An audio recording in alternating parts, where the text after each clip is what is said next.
আসসালামু আলাইকুম, কৃষি গল্প চ্যানেলের পক্ষ থেকে সবাইকে আন্তরিক সালাম ও অভিনন্দন। আজকে দেখাবো আশ্চর্যজনক একটা চারা। আপনারা অনেকেই দেখেছেন, এটা হলো কাশ্মীরি কুল। এই দেখেন,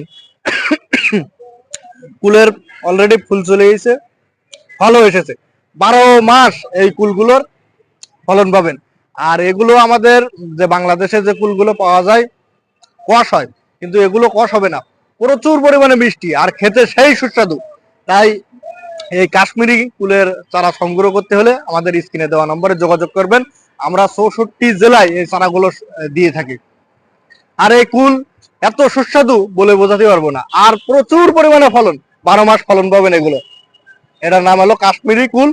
তাই এই চারাগুলো সংগ্রহ করতে হলে আমাদের স্ক্রিনে দেওয়া নম্বরে যোগাযোগ করবেন।